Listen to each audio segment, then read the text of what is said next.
Oke, teman-teman semua, kalau kita lihat bahwa kasus depresi ini semakin meningkat ya, dengan semakin bertambahnya apa namanya usia kita, bertambahnya apa namanya tahun ya dek ya. Nah, pada pada kali ini saya akan memberikan terkait bagaimana nanti ya kewaspadaan penggunaan antidepresan dan bagaimana pelayanan farmasi pada kasus depresi.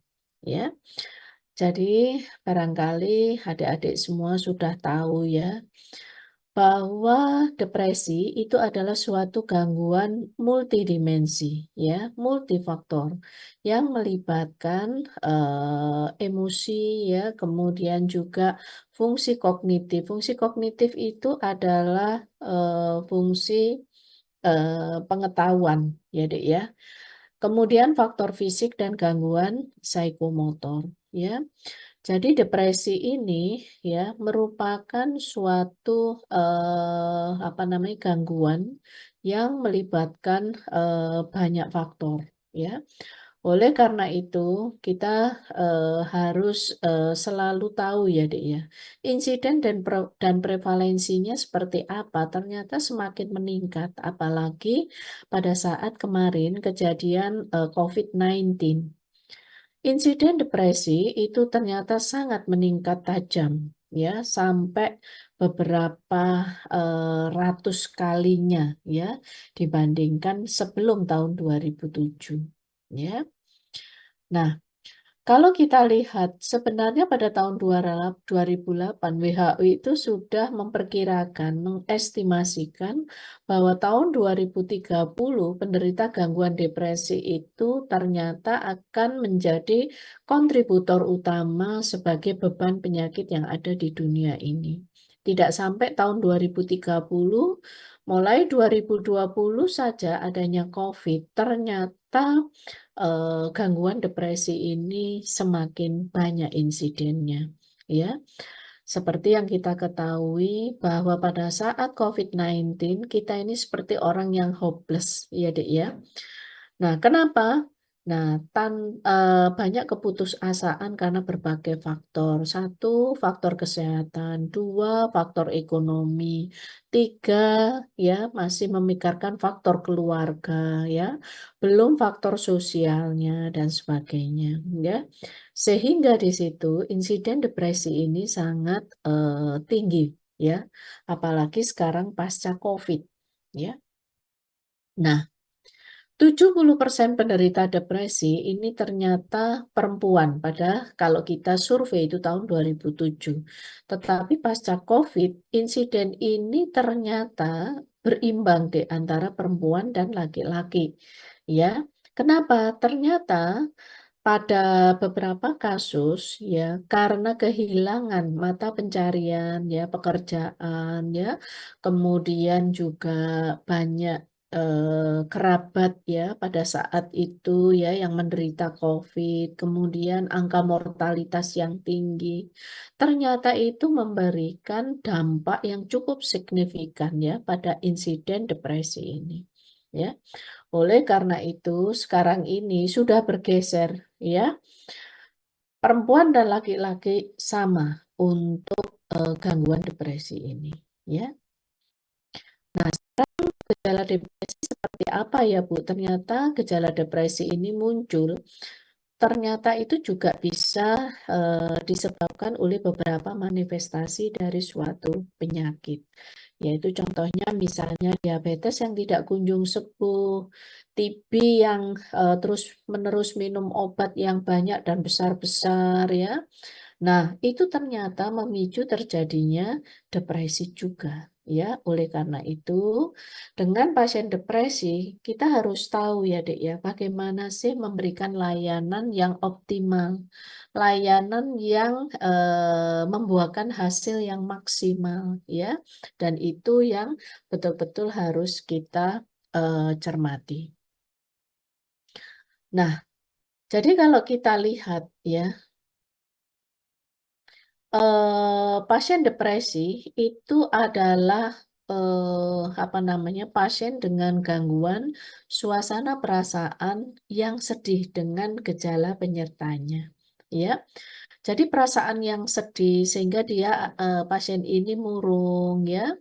Kemudian terjadi beberapa perubahan dan menetap selama 2 minggu. Jangan lupa ya, Dek ya, menetap selama 2 minggu. Tanda-tandanya apa di situ? Yaitu gangguan pola tidur, ya. Kemudian gangguan psikomotornya, ya. Kemudian ada rasa anhedonia. Artinya apa? Misalnya dulu ada beberapa aktivitas yang dia sukai, tetapi begitu ada depresi, maka aktivitas itu menjadi tidak disukai, itu adalah anhedonia, ya.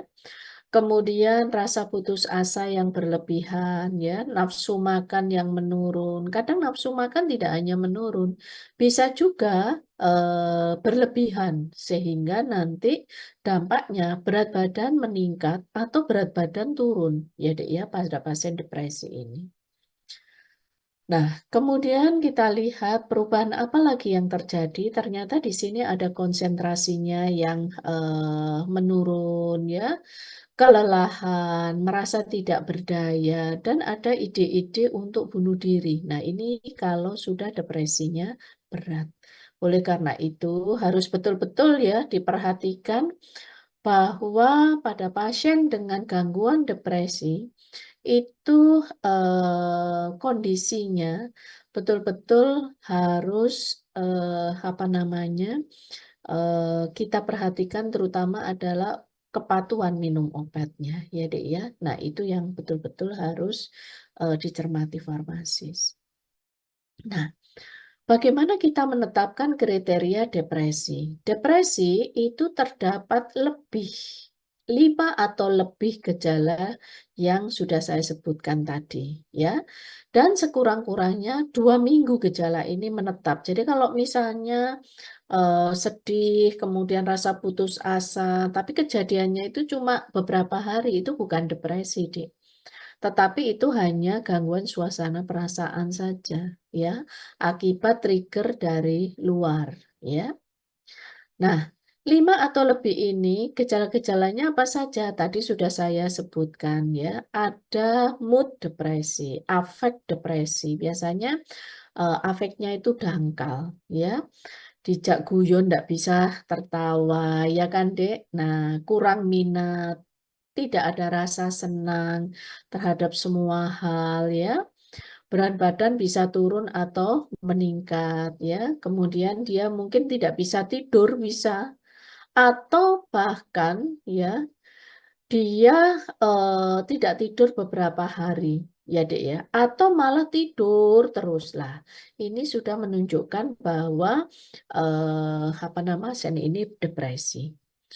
Kemudian juga sering dia menarik diri dari lingkungan, ya, dari lingkungan sosialnya. Merasa perasaannya tidak berharga, letih, tidak ada tenaga, putus asa. Kemudian juga ada kemampuan berpikir, kemampuan konsentrasi menurun dan sering ragu-ragu. Ya, itu biasanya tanda-tanda pasien depresi. Kemudian juga kita lihat, nah ini yang paling bahaya, dikatakan depresi berat kalau sudah ada ide-ide bunuh diri. Nah, ini ya harus hati-hati. Oke, saya lanjutkan ya. Sebentar ya, saya stop share dulu ya, Dek ya. Karena macet ini ternyata. Apakah PPT saya sudah jalan ya, Dek ya? Tadi sudah jalan. Oh, sudah jalan. Oke. Nah, sekarang kita lihat ya patofisiologi dari depresi. Jadi kalau kita lihat di sini bagaimana sih patofisiologi depresi? Ternyata depresi itu muncul karena kekurangan beberapa neurotransmitter, yaitu neurotransmitter noradrenalin, serotonin, dan dopamin. Ini neurotransmitter utama yang mendasari terjadinya depresi. Serotonin itu menurun, gejala-gejala yang ditimbulkannya seperti ini, Dek, ya. Yaitu mudah marah, kan gitu ya, cemas, kemudian tadi ya afeknya dangkal, sering emosional. Kadang-kadang di situ kalau kita lihat ya, konsentrasi suka menurun ya. Nah, kemudian, tidak punya, apa namanya, selera ya, baik itu makan dan sebagainya, atau bahkan bisa berlebihan ya. Itu kalau dopaminnya ini menurun ya kadarnya. Tapi kalau noradrenalin itu menurun, maka ini gejala-gejala yang mungkin bisa muncul ya. Kehilangan minat ya, tidak bersemangat ya, motivasi tidak ada. Tapi kalau noradrenalin dan serotoninnya yang kurang, maka ini akan menonjol ya. Di sini gejala ini akan menonjol. Kalau dopaminnya yang kurang, maka gejala ini yang akan menonjol ya. Yaitu apa? Tidak ada keinginan sama sekali ya, merasa putus asa ya, Dek ya. Nah, termasuk nanti gangguan mood, emosi itu kalau dopaminnya yang kurang. Kalau ketiga neurotransmitter itu kurang, maka di sini yang menonjol ya, afek dangkal, mudah emosi, ya, fungsi kognitifnya itu menurun ya. Bahkan emosi karena afeknya dangkal bisa tidak ada emosi, ya. Nah, jadi kalau dijak ngomong gitu diem aja ya, seneng maupun sedih, dia itu afeknya tetap lah ya, itu orang depresi. Nah, sekarang kita lihat ya bagaimana sih penggolongan atau klasifikasi gangguan depresi. Jadi menurut pedoman ya penggolongan dari dokter gangguan jiwa ya, Dek ya. Jadi di sini dengan diagnosis gangguan jiwa 3 PPDGJ 3 tahun 1993 sampai saat ini belum berubah, belum direvisi. Ini setara dengan DSM 4 ya, Dek ya. Nah, klasifikasi dari depresi itu ada depresi ringan, sedang, berat tanpa gejala psikotik, berat dengan gejala psikotik. Dan ada depresi yang berulang, ya. Berulang ini macam-macam. Episode kini ringan, sedang, berat tanpa psikotik, berat dengan psikotik, atau sudah dalam kondisi yang remisi, ya. Nah, ini adalah kode-kode yang ada di International Code ya, disease. Artinya apa? Kode-kode secara internasional deh untuk menunjukkan bahwa ini adalah kode memang depresi ringan ya. Ini secara internasional kita mempunyai kode-kode ini ya. Nah, sekarang bagaimana klasifikasi selain PPDGJ 3 itu ada yang dari DSM-5 ya. DSM itu apa, Bu? DSM itu adalah pedoman ya, Dek ya, yang disepakati oleh beberapa psikiater ya. Ini secara internasional, biasanya Amerika ini yang punya. Kalau ini internasional seluruh dunia. Kalau ini biasanya DSM-5 ini dipakai oleh Amerika, ya. Nah, ini adalah sama dengan PPDGJ tadi, Dek, ya, bahwa depresi dibagi menjadi 2, mayor dan minor, ya. Nah, kemudian kalau menurut ICD-10 tadi ya sama dengan PPDGJ 3, ya, tetapi kalau DSM-5 itu ada yang disebut dengan episode depresi mayor, ya, episode tunggal atau yang kambuh atau relapse. Kalau yang minor itu disebut dengan apa namanya, gangguan depresi yang tidak terspesifikasi ya, yang lain ya. Jadi ini kode-kodenya, ini hanya just to know ya untuk kalian. Biasanya ini dijelaskan nanti untuk yang spesialis ya. Kadang di situ ada mix campuran dengan cemas sih, ya. Nah, itu masuk ke dalam minor menurut DSM-5. Ya. Nah, sekarang kita lihat pengelompokan juga depresi. Ternyata selain depresi mayor, ada depresi minor, ya. Ternyata juga gangguan bipolar itu masuk ke dalam grouping dari yang ada di sini. Kenapa? Karena gangguan bipolar namanya aja bi, berarti dua kutub. Kalau depresi cuma satu kutub, artinya apa? Ya sudah, orang itu terkena depresi. Iya kan, Dek? Artinya apa? Yaitu dengan gejala-gejala yang sudah saya jelaskan tadi. Ya. Tetapi kalau dia bipolar, suatu saat dia itu ada fase depresi, suatu saat ada fase mania. Nah, pada fase mania ini yang paling berbahaya untuk nanti pasien dengan gangguan bipolar. Karena dia mempunyai dua sisi yang berseberangan.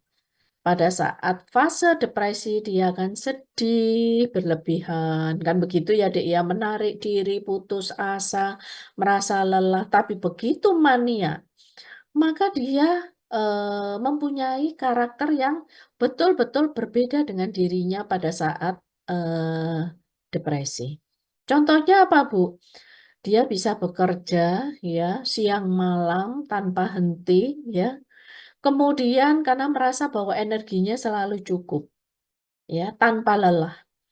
Kemudian juga bisa menghambur-hamburkan uang ya. Nah, ini yang paling seneng ya teman-temannya ya kalau menghamburkan uang ya. Heeh. Kadang-kadang dia juga suka hutang di mana-mana. Lah, ini yang nggak disenangi. Kenapa? Orang tuanya biasanya harus membayar. Ya kan, Dek? Itu yang repot. Terus kadang-kadang dia bersifat agresif, Dek, pada saat mania. Artinya apa? Marah pada temannya, ya bisa memukul, ya memberikan apa namanya, menunjukkan perlakuan yang tindakan yang keras pada temannya. Lah ini, ya. Jadi fase maniaknya itu yang paling berbahaya, ya. Nah, kalau mayor depresi tadi minimal 5, ini sebenarnya lebih dari 5 sama dengan gejalanya 5 ya, Dek, minimal. Salah satu adalah mood yang terdepresi atau anhedonia, tidak merasa kesenangan, ya nggak ada kesenangannya, itu major depresi. Nah, lamanya minimal 2 minggu. Kalau minor depresi hanya ada 2 sampai 4 gejala saja. Salah satunya adalah mood depresi dan tidak ada kesenangan. Sama durasinya 2 minggu itu sudah masuk ke dalam minor, depresi minor. Tapi kalau bipolar, depresinya tetap mengikuti yang atas, ya. Nah, tetapi di situ kita lihat ya, tetap di sini depresinya adalah minimal gejala depresinya itu selama 2 minggu, tetapi terdiri dari pada saat fase mania ada minimal 4 gejala, ya Dek, dan menetap 7 hari. Itulah bipolar, ya. Jadi kalau ada pasien bipolar, terutama mahasiswa, yang repot itu orang tuanya, ya. Dan biasanya orang tua itu tidak tahu, ya. Kebanyakan tidak tahu bahwa ada putrinya, ya, putranya yang bipolar. Karena apa, Dek? Orang bipolar itu kadang-kadang kesehariannya itu seperti orang biasa, ya. Nah, tetapi pada saat dia menikah, pasangannya ini yang akan sulit menyesuaikan. Kenapa? Kadang suatu saat dia depresi, kadang mania, marah-marah, ya kan? Lah, ini yang repot. Merusak barang-barang di rumah. Nah, ya. Kalau anak-anak yang kecil atau apa namanya pediatri ya Dek, mengalami bipolar itu biasanya tanda-tandanya apa? Sering merusak barang di rumah, ya barang-barang di rumah pecah semua gara-gara apa? Dia pada fase mania. Dan kalau orang tua ini tidak tahu bahwa anaknya kena bipolar, itu biasanya yang justru tambah mengkhawatirkan. Karena apa? Dia tidak akan mendapatkan terapi ya sampai dia dewasa. Begitu dewasa semakin berat ya kasusnya. Nah, ini ya, Dek ya. Oke, saya lanjutkan. Ini adalah penyebab depresi. Ada beberapa kondisi penyakit ya, termasuk AIDS ya. Kemudian di sini juga ada penyakit lupus ya, itu juga menyebabkan depresi ya, Dek ya, penyebab depresi. Ya, dan penyakit-penyakit yang lain misalnya gangguan neurologik, Alzheimer ya, epilepsi, nyeri ya. Nah, kalau obat itu bisa diinduksi oleh beberapa nafsa ya, marijuana, nikotin, atau obat-obat lain seperti diuretika, metildopa, propranolol ya. Ini hati-hati ya, Dek ya, bisa menginduksi terjadinya depresi ya. Ibu hamil hati-hati kalau diberikan metildopa itu kadang-kadang juga mengalami depresi ya atau apa namanya baby blues ya. Nah, ini ya. Penggunaan metildopa itu harus hati-hati dipantau terus ya. Nah, sekarang bagaimana Bu? Kok bisa terjadi gangguan depresi? Tadi saya sudah mengatakan bahwa patofisiologi depresi itu ada 3 neurotransmitter utama yang mengalami depresi atau penurunan, yaitu serotonin, noradrenalin, sama dopamin. Nanti gambarnya bersama ini ya. Nah, sekarang bagaimana kok bisa terjadi kekurangan dari neurotransmitter? Jadi neurotransmitter yang ada di presinap ya, itu akan tersimpan di dalam gelembung-gelembung atau vesikel ini deh. Kalau dia mendekati permukaan, maka dia akan melepaskan ya neurotransmitter ini untuk ditangkap oleh reseptor-reseptor yang ada di possinap. Tetapi pada kenyataannya, begitu di sini dilepaskan, yang ada di celah ini ternyata ada enzim-enzim yang akan mendegradasi neurotransmitter serotonin, noradrenalin maupun dopamin sehingga rusak ya. Maka jelas bentuk yang utuh dari serotonin ini ya akan berkurang sehingga di sini akan kekurangan neurotransmitter tadi.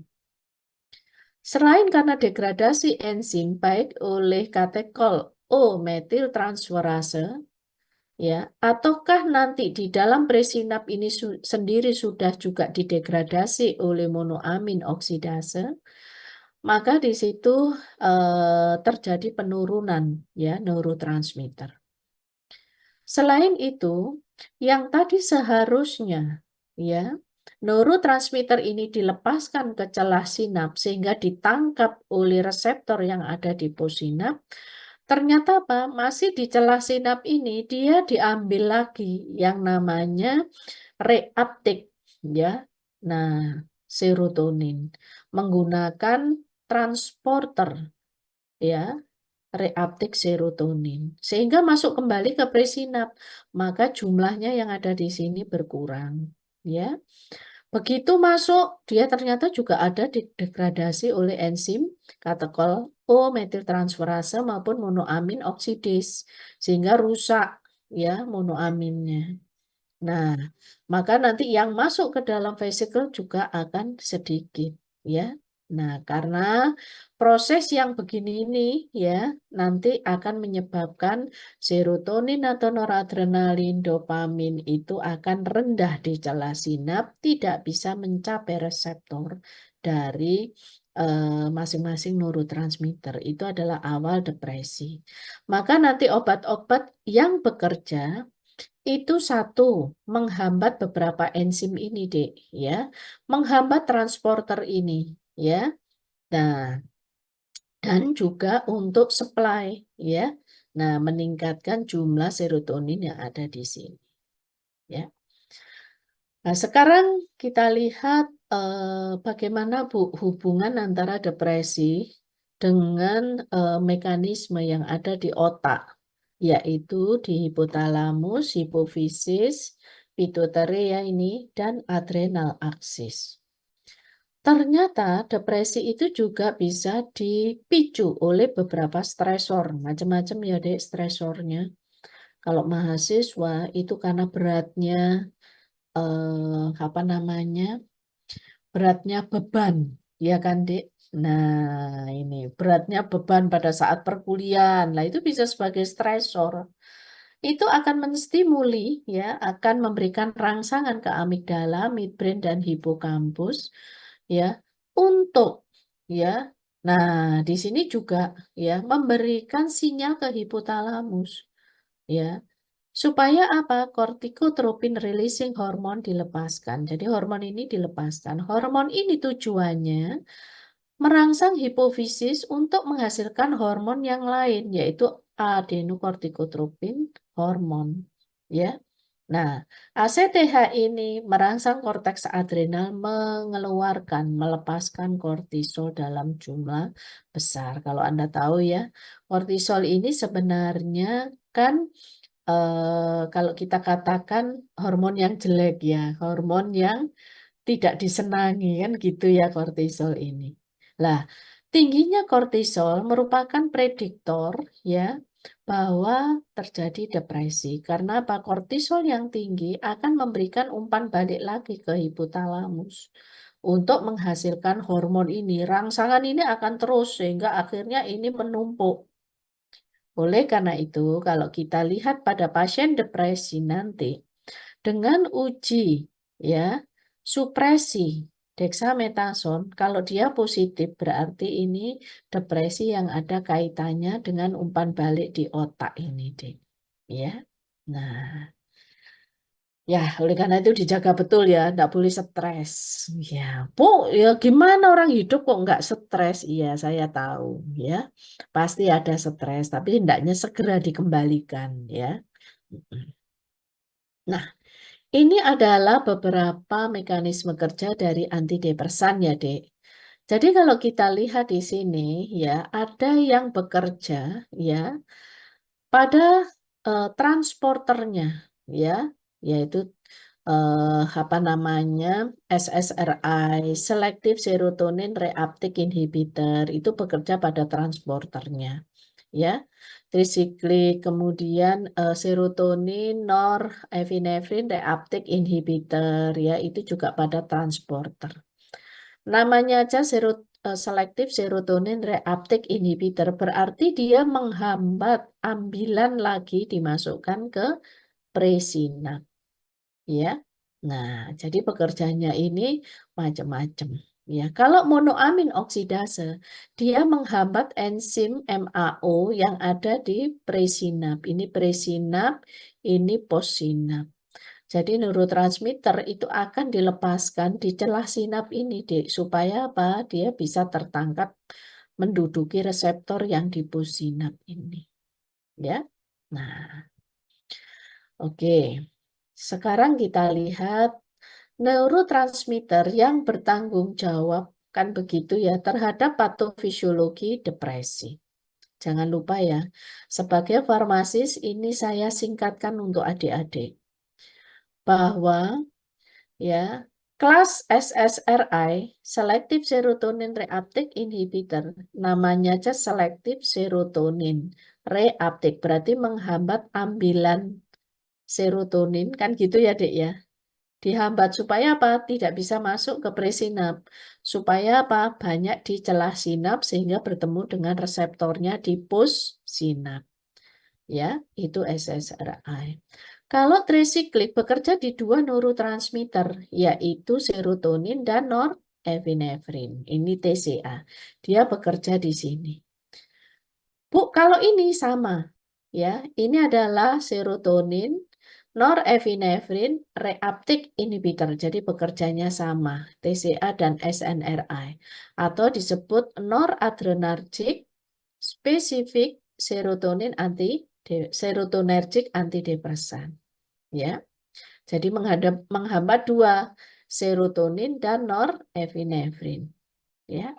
Nah, menghambat dua. Ini makanya warnanya sama. Bagaimana kalau NDRI?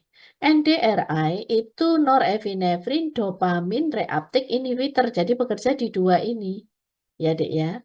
Nah, Kalau MAOI sampai dipakai itu biasanya ini sudah resisten, baru kita pakai MAOI. Kenapa Bu? Ini kok lininya lini gak first line? Karena MAOI ini banyak interaksi dengan obat-obat yang lain ya Dek ya. Sehingga nanti apa namanya, hasil interaksi itu merugikan biasanya ya. Bisa menurunkan efektivitas dari MAOI maupun obat lain. Ya, oleh karena itu ini biasanya dipakai terakhir setelah yang lain ini tidak efektif lagi. Ya, atau dia intoleran. Artinya apa?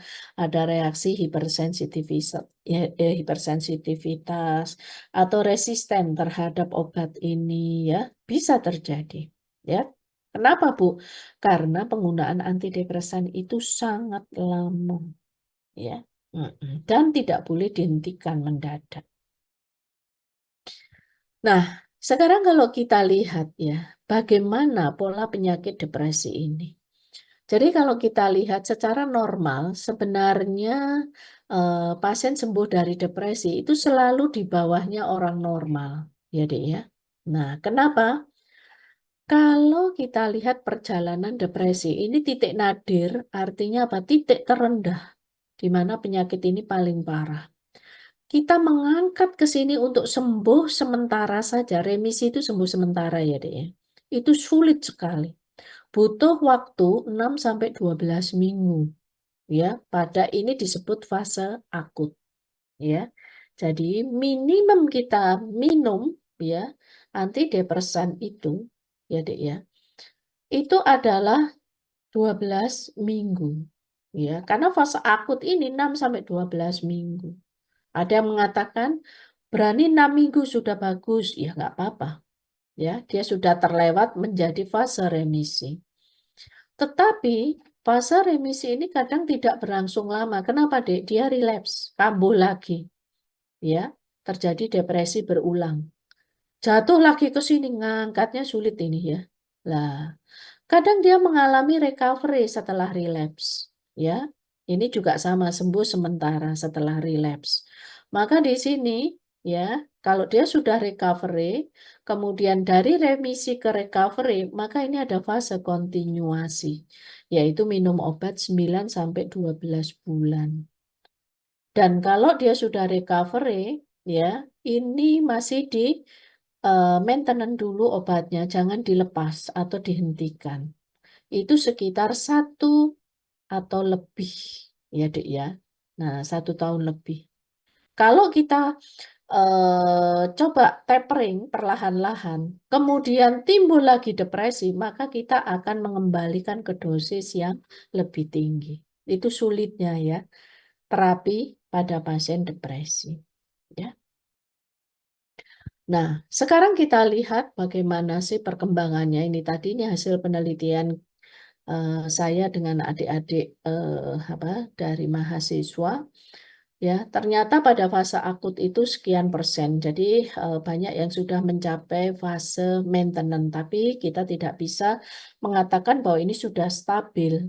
Kalau sudah stabil, itu berarti kita tapering obat antidepresannya itu turun perlahan-lahan dan tidak ada gejala depresi lagi sampai dia lepas dari antidepresannya.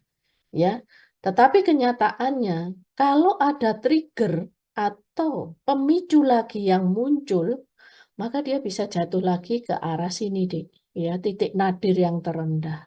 Sehingga nanti seperti ada gejala bunuh diri dan sebagainya itu harus hati-hati ya. Itu sering ya. Kita tidak melihat bahwa pasien itu sudah jatuh pada depresi berat. Ya, orang tuanya tidak membawa ke rumah sakit atau ke klinik ya. Dia mengatakan bahwa enggak itu sakit biasa. Anaknya apa namanya? Gejala-gejalanya muncul ya biasa itu sudah sering terjadi. Tapi begitu dia ada suicide ya sehingga meninggal karena bunuh diri dia baru tahu ya bahwa oh anakku dulu itu sakit toh. Lah itu yang sering terjadi. Jadi nggak dibawa ke rumah sakit. Atau setelah didiagnosis depresi, dia mengatakan bahwa oh, itu penyakit biasa sehingga apa namanya minum obat juga nggak patuh. Lah ini bahayanya. Ya, tolong diperhatikan. Nah, ini Anda harus betul-betul memahami ya, Dik ya, karena ini sering keluar di ujian, ya. Dan ini adalah kata kunci untuk farmasis. Jadi antidepresan itu bagaimana penggunaannya ya? Kalau wanita hamil, pasiennya sudah lanjut usia atau geriatri, atau pasien depresi ini ada gangguan medis atau gangguan organik lain, artinya apa? Ada diabetes, ada penyakit jantung, ada penyakit ginjal, dan lain-lain. Itu namanya gangguan medis lain ya, Dik ya. Maka sebagai lini pertama terapi adalah SSRI. Ya, Selective Serotonin Reuptake Inhibitor. Nanti saya jelaskan ya, apa saja yang masuk, obatnya apa saja SSRI itu. Ya, Depresi berat dengan ciri melankolis, berarti dia ada ide-ide bunuh diri, ya. Kemudian dia kesedihannya itu luar biasa, sampai sering menangis, ya. Maka pilihan utamanya adalah SNRI. Kalau dia dengan gangguan panik atau cemas, ya Dek, maka kita pakai escitalopram. Ya, hati-hati, escitalopram ini biasanya ada efek samping mengantuk yang luar biasa. Ya Dek ya. Oleh karena itu, kalau ada pasien dengan depresi, gangguan panik atau gangguan cemas, dia bekerja, jangan diberikan escitalopram. Ya, cari obat yang efek samping mengantuknya lebih rendah, ya, karena ini kuat sekali mengantuknya, ya. Seperti ini bisa dipakai kalau misalnya ibu rumah tangga, ya. Nah, yang tidak bekerja. Dan adik-adik semua harus tahu bahwa SSRI, ya, itu kebanyakan di metabolisme, ya, di liver itu pada sitokrom P4550 isoenzim D2D6, ya. Dan hati-hati tidak hanya ini, ya, bisa pada 3A4 ya kalau nggak salah ya. Nah, isoenzimnya, ya. Oleh karena itu sering berinteraksi dengan obat-obat lain yang metabolismenya hampir sama di enzim ini. Kemudian kita harus tahu lama obat di dalam tubuh dengan melihat T setengahnya yang panjang, ya, yang hanya diberikan 1 kali sehari, ya.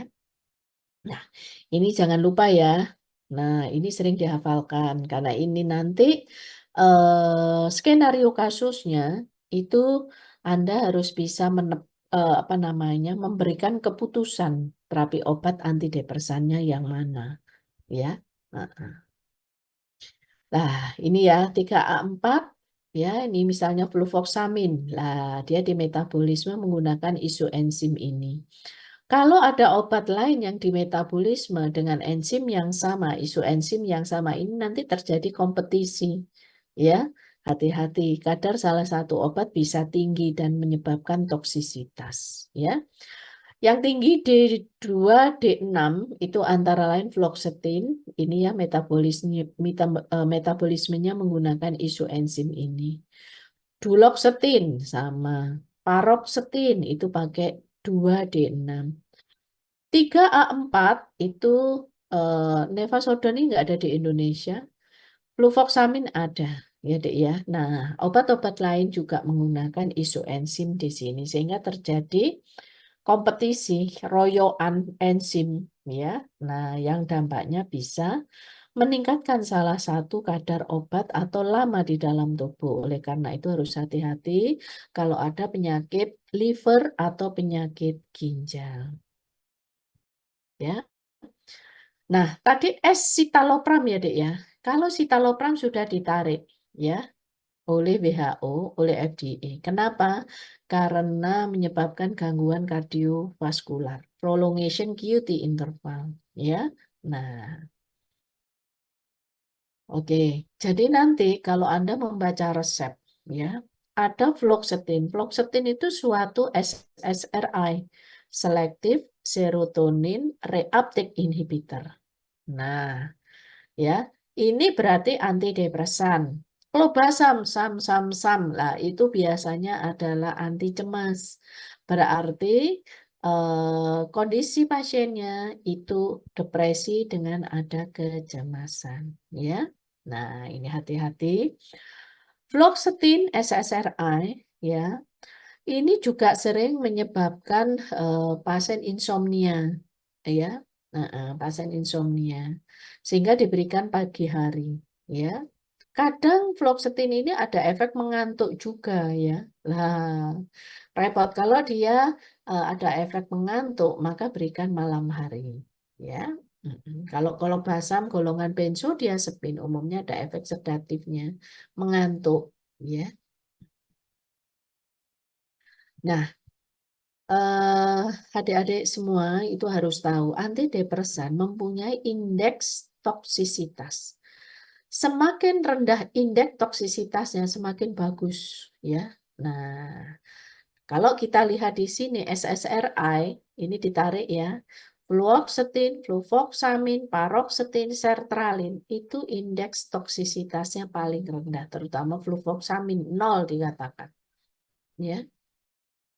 Trisiklik antidepresan, karena ini pembandingnya adalah amitriptilin, maka ini 1. Ya. Yang lain itu lebih tinggi. Ya, kalau yang ini 0,0, yang ini di atas 1. Artinya apa? Lebih toksik. Ya. SNRI, NASA, mirtazapin ini ternyata sama dengan SSRI. Ini toksisitasnya lebih rendah. Jadi, Anda sudah tahu ternyata penggunaan antidepresan tidak bisa sembarangan. First line tetap selective serotonin reuptake inhibitor. Mengapa? Karena indeks toksisitas relatifnya lebih rendah. Ya, itu salah satu pertimbangan. Nah, ini golongan SSRI, ya, citalopram ditarik ya, Dek. Dan kita tahu T setengahnya ternyata panjang, ya, rata-rata panjang ini. Ya kan, cukup diminum 1 dd 1. SNRI vaksin. Noradrenergic and specific serotonergic antidepresan, ya, itu contohnya mirtazapin yang sekarang masih kita pakai, ya. Cuma ini aja yang sudah ditarik di uh, dunia, jadi enggak ada sekarang, ya, citalopram. Karena apa? Menyebabkan gangguan kardiovaskular. Ya. Ini contoh, ya, monoamin oksidase inhibitor. Yang sering dipakai itu moclobemid, ya, vargilin, ya, selegilin, ya, di sini phenelsin. Ini yang umum ada dulu, tapi sekarang sudah tidak ada di Indonesia lagi untuk MAO, ya, Dek, ya. Nah, kenapa? Ya, saya kurang tahu kenapa itu, ya, kok nggak dimasukkan oleh Badan POM. Karena sudah lama kosong monoamin oksidase ini, ya. Nah, adik-adik semua juga harus diperhatikan, ya. Pasien itu sering kadang-kadang menghentikan obat itu seenaknya. Itu tidak boleh. Kenapa? Akan terjadi apa yang disebut dengan gejala putus antidepresan. Ya, yang sering dihentikan mendadak itu SSRI dan SNRI. Ya, maka gejala yang muncul itu pusing, lemah, ya, mual, sakit kepala, bahkan bisa terjadi depresi lagi yang lebih parah, yang namanya depression rebound, ya. Cemas semakin parah, insomnia, konsentrasi tambah buruk, ya, pernafasan, saluran pernafasan atas ini yang sering, ya, apa, seperti ISPA, seperti migrain lah gitu, ya. Kalau terjadi penghentian mendadak, ya, minum antidepresan. Jadi, ya. Nah, itu harus diperhatikan. Ya. Ini beberapa efek samping yang potensial bahkan aktual terjadi. Artinya apa di situ? Ya, kalau potensial itu biasanya 90% ya angka kejadiannya. Kalau aktual pasti terjadi. Ya. Nah, untuk golongan trisiklik antidepresan dan serotonin norepinefrin reuptake inhibitor ya. Nah, di sini efek samping yang mungkin terjadi. Untuk TCA itu ada efek sedasi ya, takikardi, aritmia. Tapi kalau TCA sudah terkenal ya, Dek ya, mulut kering ya, sembelit, konstipasi, bahkan retensi urin. Nah, ini sering dikeluhkan oleh pasien-pasien geriatrik kalau minum trisiklik antidepresan. Kalau SNRI itu efek sampingnya peningkatan tekanan darah ya atau heart rate ya dan heart rate-nya ya. Kemudian ini untuk venlafaxine bisa mengaktifasi sistem saraf pusat seperti dia tidak bisa tidur gejalanya ya, cemas, bertambah cemas ya. Kemudian dia juga ada agitasi itu untuk duloxetine ya. Nah, ini tolong diperhatikan betul supaya apa? Kepatuhan minum obat pasien depresi meningkat ya. Karena biasanya pasien itu juga minum obat bersamaan dengan penyakit jiwa yang lain, ya kan? Karena apa? Di dalam klasifikasi depresi, kadang kan ada psikotiknya kan, Dek? Iya tadi, ya kan? Tambahan gejala psikotik, ya. Hati-hati ya, Dek ya. Gejala psikotik itu merupakan gejala ya dari penyakit yang gangguan jiwa berat, ya. Jadi misalnya gangguan contohnya apa penyakitnya schizofrenia ya yang suka ngeluyur itu loh orangnya ya itu schizofrenia. Nah, kalau dia sudah psikotik maka daya realitanya itu tidak ada ya. Pohon melambai-lambai dikira hantu dia lari ya lah. Kemudian anak kecil ya berjalan berangkang dikira apa ayam sehingga dimutilasi jadi opor bayi. Nah, ini ya. Hati-hati, Dek. Ya. Kenapa? Namanya daya realita hilang. Ya tidak dia tidak bisa mengenali itu ayam atau bayi orang. Lah, itu ya. Ini sering kejadian ya. Dan betul-betul di masyarakat diperhatikan ya. Saya ingatkan nanti kalau punya putra-putri dijaga betul. Kalau bisa jangan keluar rumah dan jangan dititipkan tetangga. Belum tentu tetangganya sehat secara kejiwaan. Iya kan, Dek?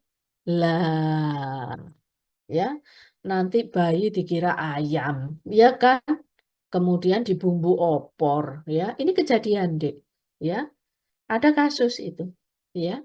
Mm-mm. Kasusnya dulu namanya kasusnya itu Mbah Dewa. Ya, Mbah Dewa ini sakit ya, psikotik begitu ya. Nah, dia menganggap bahwa bayi yang lewat di depan rumahnya itu seperti ayam, sehingga ditangkap, dimutilasi, dijadikan opor. Ibunya kaget, kok di wajan besar ini ada jari seperti bayi, kan begitu.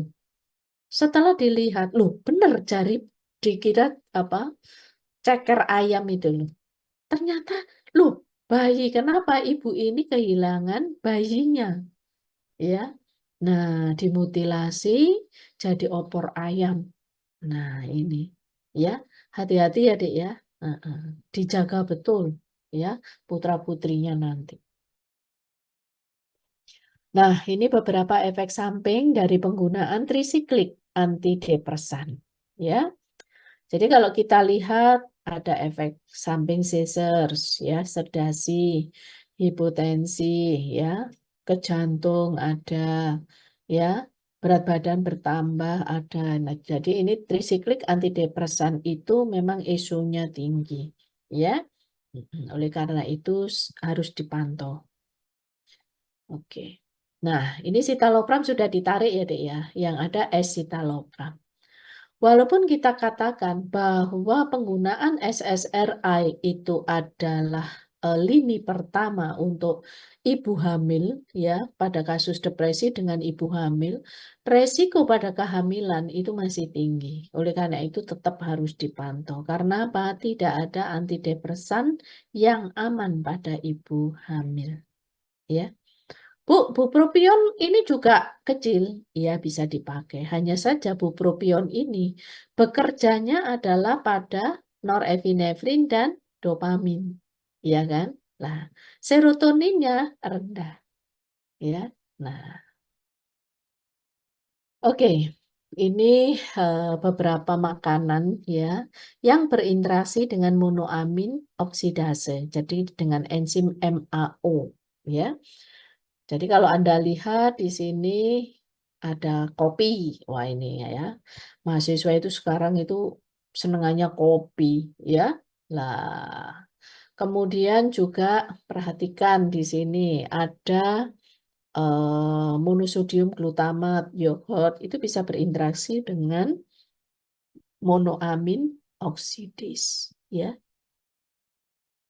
Nah, ini adalah obat-obat ya yang dilarang diminum bersama MAO, antidepresan golongan MAO. Ya, karena ada interaksi di fase metabolisme. Ya, contoh obatnya karbamazepin, ya, efedrin, ya dek ya. Di sini ada metildopa, ada apa namanya stimulan, ya. Nah, ini harus hati-hati kalau diminum bersama monoamin oksidase. Nah, ini tadi kenapa citalopram ditarik? Karena ada pemanjangan di interval QT hasil EKG-nya, elektrokardiogram, ya. Sehingga di situ nanti akan mengganggu, ya. Nah, irama jantung, ya, gangguan pada elektrolit, sehingga di sini citalopram sudah ditarik dari pasaran, nggak ada lagi.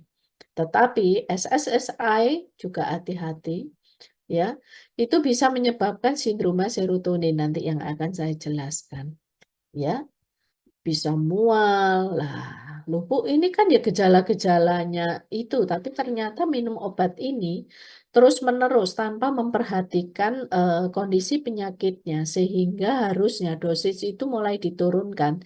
Dia minum terus bisa jatuh ke arah sindroma serotonin deh.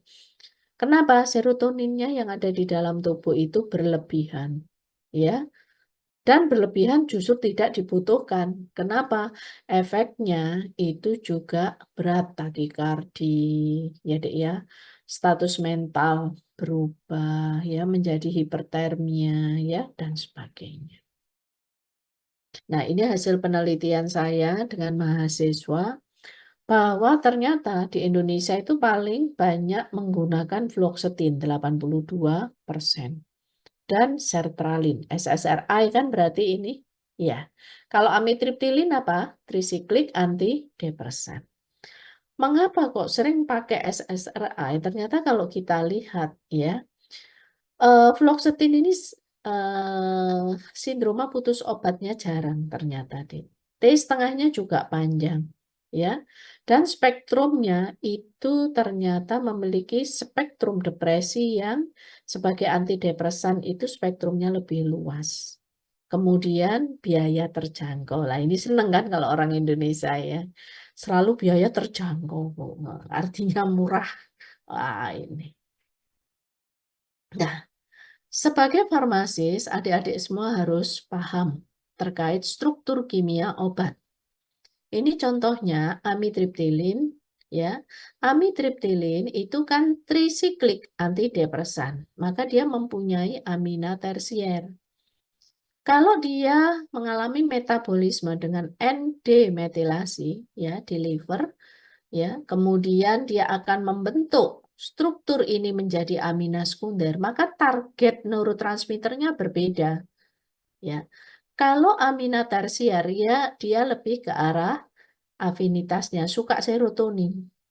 Tetapi kalau amina sekunder itu lebih ke arah norepinefrin, ya.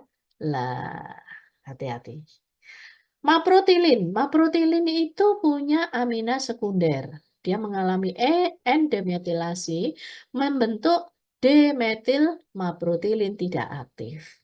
Ya, jadi kalau tidak aktif bukan sebagai obat, harus dikeluarkan dari tubuh. Ya, jadi jangan lupa, kalau strukturnya amina tersier, maka obat ini mempunyai afinitas terhadap serotonin. Kalau yang sekunder terhadap norepinefrin.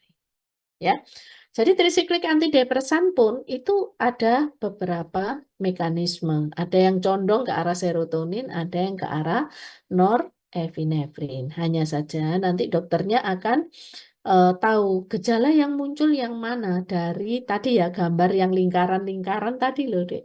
Nah, kalau dia ke arah serotonin ya, misalnya dia ke arah serotonin ya. Nah, kita lihat kalau dia ke arah serotonin, maka apa namanya? Lah, ini akan muncul gejala-gejala ini kalau serotonin. Ya kan, Dek? Kalau noradrenalinnya itu rendah, ya kan, Dek, maka gejala ini muncul. Loh, Bu, kalau ketiganya ini rendah, maka gejala yang utama muncul adalah di sini. Ya kan, Dek? Nah, kenapa serotonin rendah, noradrenalin rendah, dopamin rendah?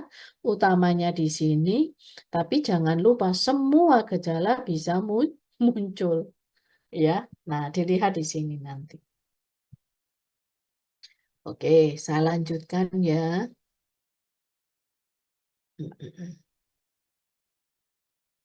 Ya. Nah, jadi kalau ada resep ya, ada fluoxetine, ada alprazolam, risperidon. Ini kan antidepresan ya, Dek ya. Maka pasien mengalami depresi. Alprazolam, lam, am, itu pasien cemas. Berarti depresi dengan cemas. Risperidon berarti ada psikotik.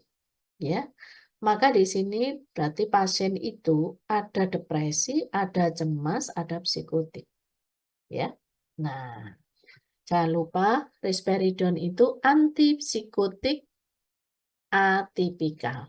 Artinya apa? Dia lebih spesifik ya ke neurotransmitter tertentu dan efek samping ekstrapiramidalnya rendah. Ya, oke.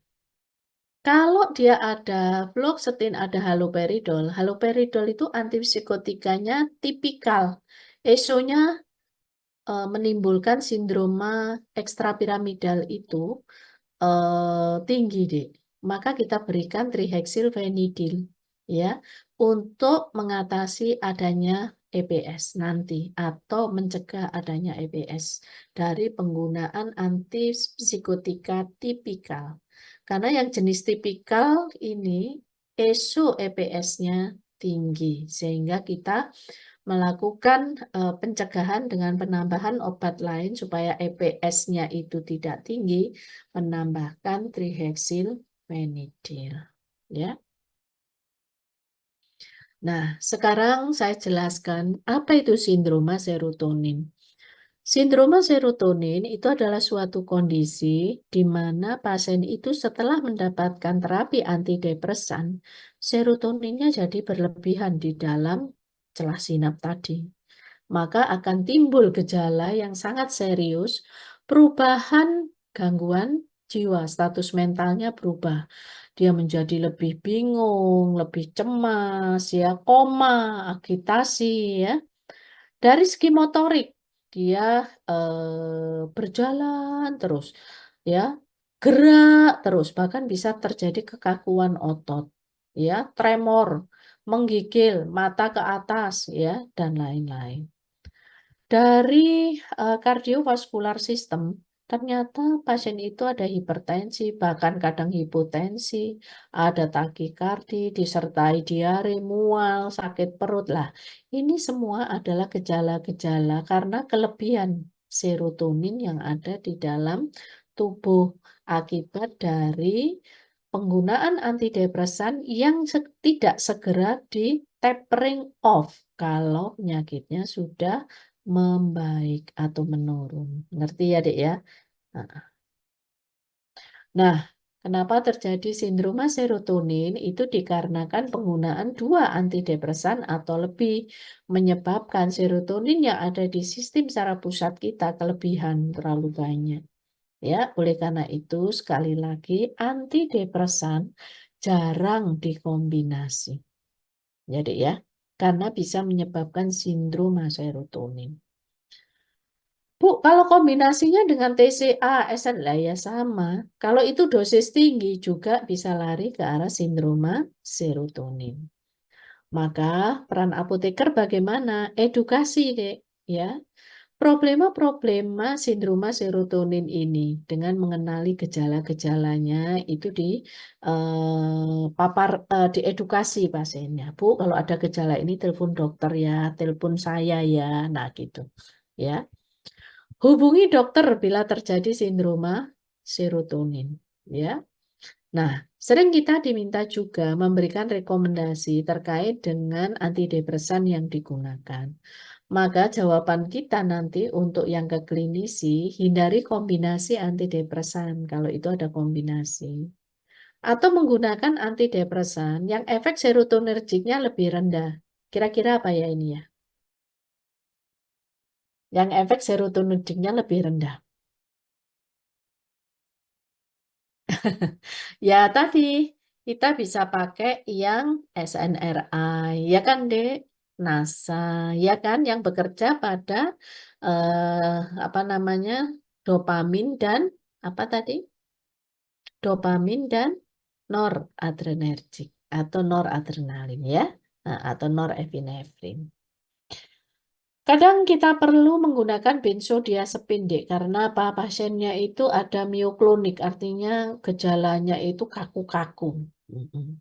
Oh ya, biasanya kalian kalau sindroma ekstrapiramidal tahu ya, Dek ya, seperti robot pasiennya itu, ya.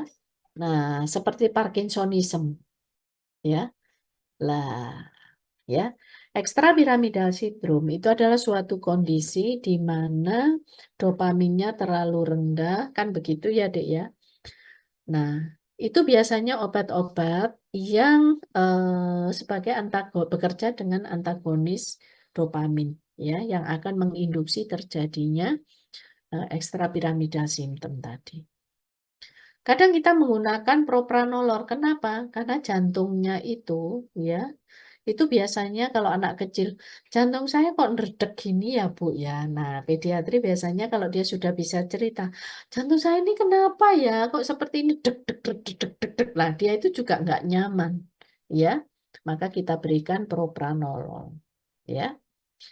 Atau kalau pasiennya hipertensi, kita gunakan antihipertensi, ya. Nah, itu bisa terjadi. Nah, sekarang saya perkenalkan ada obat namanya vortioxetine. Obat ini bekerja ya banyak target. Ada 5 mekanisme kerja pada reuptake serotonin transporter dan reseptor protein G. Nah, ini sampai 5HT7. Dan dia bekerja pada 6 neurotransmitter. Sebenarnya ini 7 neurotransmitter kalau kita lihat. Serotonin, dopamin, norepinefrin, histamin, asetilkolin, glutamat, sama GABA. Ya. Vortioxetine ini efeknya ke arah prokognitif, memperbaiki konsentrasi lebih baik. Efek ke arah disfungsi seksual itu juga menurun. Ini yang disukai laki-laki. Ya. Dan efek antidepresannya itu sangat efektif, ya Dek ya. Nah, itu vortioxetine. Tapi harganya membuat orang juga bisa kena depresi, ya. Lah, ini ya sama aja, Bu. Loh, tapi kan itu biasanya dipakai oleh orang-orang tertentu kan, Dek? Iya. Biasanya pasien VIP. Lah, itu. Nah, ini ya. Mekanisme kerjanya dia neurotransmitternya 7, serotonin, noradrenalin, dopamin, histamin, glutamat. Nah, semuanya meningkat kecuali GABA yang menurun, ya. Nah, sekarang pelayanan kefarmasiannya bagaimana Bu Yulis? Oke, kita lihat ya Dek ya, bahwa kalian harus mengubah stigma yang ada di masyarakat. Depresi itu bukan gangguan jiwa, ya. Anda harus mengatakan bahwa itu juga bukan cacat kepribadian atau kelemahan mental. Itu sering ditanyakan pasien. Bu, saya itu ada gangguan jiwa ya, Bu. Kok mendapatkan obat ini? Oh, enggak, Pak. Lalu obat ini untuk apa? Ibu pernah minum obat? Ya, saya bilang. Saya itu setiap hari juga minum obat. Apa yang diminum Ibu? Oh, sampai tanya begitu, Dek. Vitamin, Pak. Iya kan? Kita kan setiap hari makan vitamin kan, Dek? Oh, iya ya. Berarti obat saya ini untuk apa ya, Bu? Nah, itu sering ditanya. Bilang saja untuk vitamin otak. Kan gitu aja kan? Iya. Karena apa? Sering nggak diminum kalau kita salah konseling. Motivasi minum obat pasien menurun, ya, itu hati-hati. Dan kadang-kadang diberikan antidepresan, sering stigma mereka itu merupakan senyawa adiktif yang menyebabkan ketergantungan minum obat, ya. Nah, sekali lagi, semua antidepresan efektivitasnya sama. Ya, biasanya efek perbaikan terhadap penggunaan obat ini 2 sampai 3 minggu ya, Dek ya. 2 sampai 3 minggu. Ya. Efek samping obat sering terjadi pada awal pemakaian, ya, awal terapi. Kemudian hilang sendiri, ya. Antidepresan diminum pada hari waktu yang sama ya. Nah, dan respon itu bisa tertunda 2 sampai 6 minggu berikutnya. Jadi itu harus maklum, Dik. Makanya lama kan terapi antidepresan, tidak sebentar. Ya. Sekurang-kurangnya diminum sekian bulan, ya. Mm-mm. Bu, ada yang kurang? Ada. Ya, kalau dia cepat baik, ya, keluarganya itu menerima apa adanya. Karena yang bermasalah itu kadang-kadang keluarga, deh. Nggak mau dikatakan bahwa anaknya kena depresi. Nah, itu sering nggak mau. Anak saya sehat kok, bisa saya tanya, bisa ini. Mungkin diagnosisnya saja yang salah. Nah, ini, ya. Terus minum obatnya dihentikan. Wah, ini yang repot, ya. Nah, mengapa sering relapse atau kambuh? Ternyata memang kita butuh memotivasi dan mengedukasi pasien dengan betul. Yaitu pemicunya, obat dihentikan mendadak, maka terjadi apa, Dek? Withdrawal antidepresan. Gejala putus antidepresan. Ini sering, ya. Tidak patuh minum obat. Atau dokter memberikan dosis yang terlalu rendah jangka panjang, ya, sehingga tidak ada keberhasilan terapinya, nggak ada progres perkembangan terapinya, nggak nggak secepat yang kalau dosisnya sudah tepat. Ada resistensi antidepresan, pasiennya ganti-ganti dokter. Wah, ini problem utama ya. Orang Indonesia itu karena untuk memberikan antidepresan jangka panjang sering dia ganti-ganti dokter akhirnya. Sehingga nanti sindroma serotonin itu terjadi karena apa, Dek? Antidepresan yang jenisnya sama kadang-kadang menjadi duplikasi, ya kan? Lah, itu bahayanya, ya. Dan pengalaman efek samping yang tidak diinginkan. Nah, itu mengapa sampai terjadi apa namanya pasien itu relapse, ya. Nah, Anda sebagai farmasis, kalau konseling hati-hati, karena amitriptilin itu bisa adjuvan analgesik pada kasus diabetes neuropati, ya kan, Dek? Lah, kenapa? Ini untuk nyeri neuropati juga pakai amitriptilin, ya. Jangan terus pasien diabetes, ya, terus Anda konseling, Ibu sakit depresi ya, ngamuk orangnya, ya kan? Iya, saya cuma Bu, apa namanya sakit diabetes. Lah kata dokter, obat ini apa namanya amitriptilin ini dipakai untuk analgesik ya, karena kaki saya sering kesemutan. Lah, hati-hati ya, Dek ya. Perhatikan ya. Ah, ah. Kalau konseling TCA ya. Misuse, overuse, underdose, overdose ini sering terjadi. Ya. Dan obat-obat perubahan jenis obat, frekuensi, bentuk sediaan ini tolong diperhatikan betul ya. Karena apa? Orang-orang yang sudah sesuai obatnya, sudah tepat, itu biasanya nggak mau ganti-ganti antidepresan. Kemarin warnanya putih, sekarang diberi warna kuning. Lah itu sudah bermasalah, Dek. Padahal sebenarnya sama ya kandungannya. Jadi dengan adanya BPJS ini kadang-kadang juga kita apa ya sulit juga mengedukasi pasien. Kenapa? Karena pasiennya nggak mau minta obat yang warna putih. Nah, saya sudah apa cocok Bu dengan itu. Lah ini susah ya. Kita harus mengkonseling betul-betul. Nggak apa-apa Pak, ini efeknya sama. Saya jamin sama. Ya. Kemudian juga harus diminum waktunya sama ya. Lah gitu. Ya. Ingat bahwa antidepresan tapering off ya, jangan dihentikan langsung. Dan kalau kita mengganti dari satu golongan ke golongan lain, berikan jeda waktu lebih kurang 2 minggu ya, Dik ya, untuk memberikan apa ya efek antidepresan yang diminum sebelumnya itu sudah hilang, sudah diekskresikan sempurna, ya kan? Nah, ya, karena T setengahnya panjang, kita butuh 7 sampai 10 kali T setengah. Kalau 7 sampai 10 kali T setengah, misalnya 10 kali saja, ya Dek ya, maka untuk menghilangkan misalnya yang T setengahnya 24 jam, maka kita butuh waktu 240 jam. Kan gitu ya, nggak sampai kan 2 minggu. Iya. Nah, ya Dek, saya rasa mungkin itu ya untuk depresi. Adakah pertanyaan untuk adik-adik semua? Silahkan. Mm-mm. Ya, kecepatan ya. Iya, kadang-kadang saya itu juga lupa ya. S1 lain dengan S2 ya, Dek ya. Lain dengan S3 ya kan. Heeh.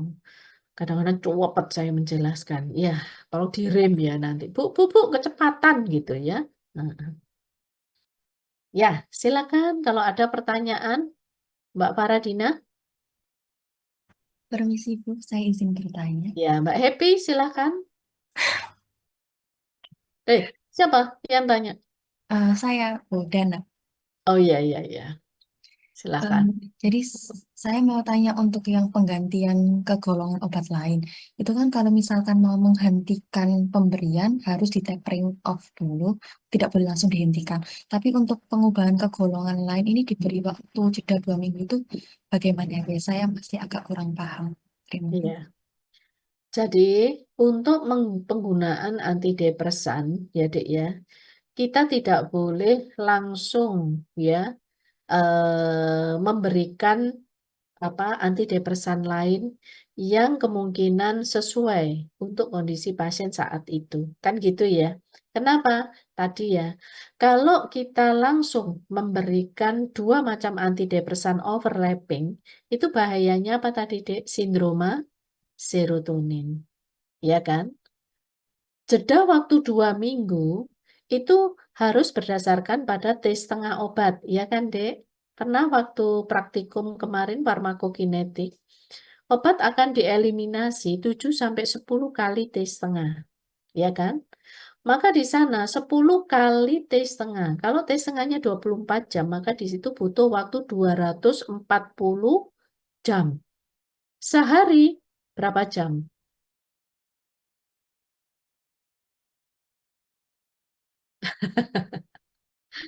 Sehari ya 24 jam, ya kan, Dek? Maka butuh 10 hari kira-kira.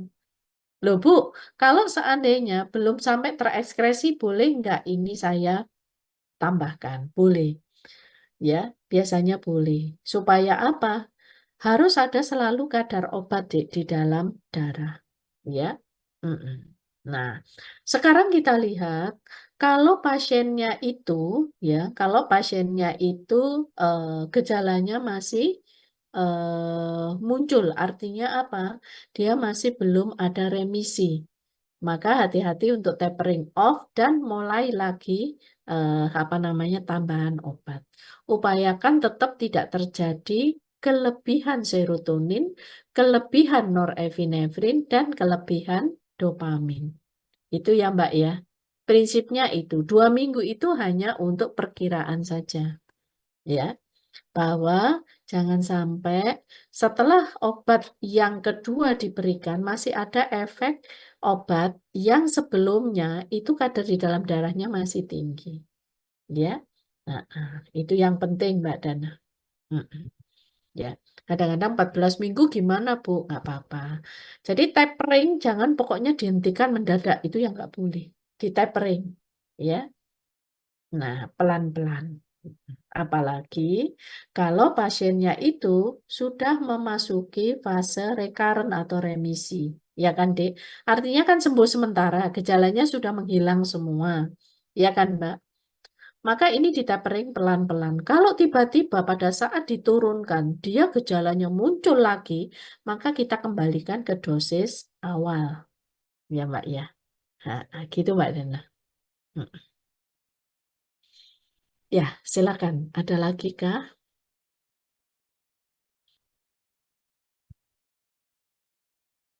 Ya, Mbak Putri, ada pertanyaan kah? Saya cuma penasaran Bu, tadi kan Bu Yulis menyebutkan kalau pediatri bipolar itu kan maniaknya itu fase maniaknya lempar barang seperti itu. Nah, kalau fase depresinya itu kayak gimana ya Bu? Kan kalau misalnya diem aja itu kemungkinan itu anak juga sering seperti itu. Jadi untuk membedakan ini anak biasa atau bipolar itu gimana ya Bu? Kan tantrum juga sering terjadi gitu kalau anak. Iya, memang yang bisa mengenali gejala-gejala seperti itu ya memang dokter jiwa ya Mbak Putri ya. Dia itu sudah tahu anak ini hiperaktif atau anak mania itu kan ya beda. Iya kan? Kalau anak ini hiperaktif, waduh, tiba-tiba di atas genteng kan gitu ya. Lah, tiba-tiba dia itu sudah di atas lemari lah, ini hiperaktif ya kan? Itu beda dengan mania. Mania lebih agresif, Mbak Putri. Jadi dia itu sering memecahkan apa kaca lemari, kaca jendela, ya, karena marah. Kalau marah nggak bisa dihentikan, ya Mbak Putri ya. Wah, ngerusak mainan itu pasemannya. Itu kalau anak-anak, ya. Ah, ah. Kemudian kalau dia depresi, dia lebih banyak diem lah. Fase di mana dia depresi itu yang sering nggak ketahuan dia itu bipolar, iya kan? Jadi diagnosis bipolar itu sulit, ya. Kenapa? Karena sering fase depresinya itu seperti fals, ya kan, Dek? Diem, nggak masalah. Tapi begitu nanti ada trigger lagi dia pas mania, ngerusak sembarang kalir ya, ibunya dipukuli, ya, karena sangat marah ya. Pokoknya ngerusak itu biasanya anak-anak itu harus dipantau terus. Apakah dia bipolar ataukah memang dia hiperaktif? Sebenarnya deh, kodrat dari anak ya, bukan istilah hiperaktif, tetapi dia aktivitasnya tinggi. Kenapa? Memang pada masa anak-anak dia harus aktivitasnya tinggi supaya growth hormon, hormon pertumbuhannya tinggi, Mbak Putri. Ya, sehingga dengan seperti itu dia cepat besar. Itu sudah kodratnya dia seperti itu. Jadi kadang-kadang jangan terus sidik-sidik didiagnosis anakku itu kayak hiperaktif ya. Lah, jangan dilihat dulu ya. Bisa nggak diberitahu? Kalau anak autis biasanya itu kontak mata yang nggak bisa. Jadi dia itu sering merenung dalam dunianya sendiri. Itu autis, ya. Dan autis itu biasanya tidak dikatakan bahwa autis selalu retardasi mental ya. Autis itu ada yang pinter ya. Ada yang pinter. Hanya saja dia itu suka hidup di dunianya sendiri. Dipanggil namanya, misalnya ya Yulis, Yulis, Yulis, nah gitu ya. Ya, nah itu dia nggak akan noleh. Kontak mata nggak pernah ada, ya. Nah ini itu anak yang autis, ya. Nah, itu Mbak Putri. Jadi jangan khawatir kalau itu ada tes-tesnya semuanya, ya. Terus jangan sedikit-sedikit kita menganggap anak kita hiperaktif, ya. Ya memang itu kodratnya dia harus aktif, ya kan? Naik, yang penting dijaga jangan sampai jatuh, kan gitu ya. Dek, kamu itu naik kemana saja toh ya? Nah, ya. Kalau anak hiperaktif itu naiknya nggak cuma naik apa namanya tempat tidur, Mbak, naik apa namanya sofa, tapi naiknya itu pohon kelapa, naik ke atas atap, ya, ke genteng itu loh, ya. Nah, itu anak hiperaktif, ya. Nah, itu biasanya yang bisa mendeteksi ya, itu adalah dokter-dokter jiwa, psikiater itu pengalamannya kan sangat banyak ya. Ini dilihat gini aja, oh dia bipolar gitu kelihatan ya. Karena pengalamannya kan banyak. Oh iya, ini hiperaktif. Nah, kalau hiperaktif ya harus diberi obat ya. Jangan ketakutan dengan gangguan jiwa. Kita harus memberikan kenyamanan ya pada putra-putri kita kalau ada gangguan. Dan jangan denial, artinya apa?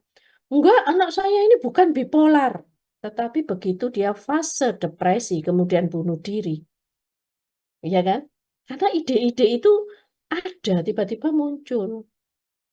Ayo kita naik, ada bisikan-bisikan, naik ke lantai 6 yuk. Terus dia lihat ke bawah, oh ini asik ini untuk meloncat. Lah, nah, kalau sudah seperti itu terus gimana? Ya, baru kita sadar, ya Allah ada gangguan pada anakku kan gitu ya. Nanti tolong ya dijaga putra-putrinya dengan baik. Banyak kasus ya Dek ya. Apa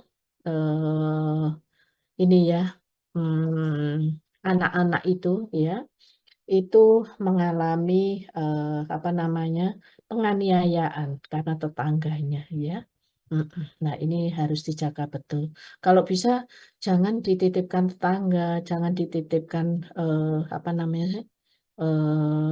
namanya saudara. Ya kadang-kadang kita nggak tahu saudara kita, saudara-saudara yang kita anggap saudara itu sehat nggak mentalnya kan gitu ya.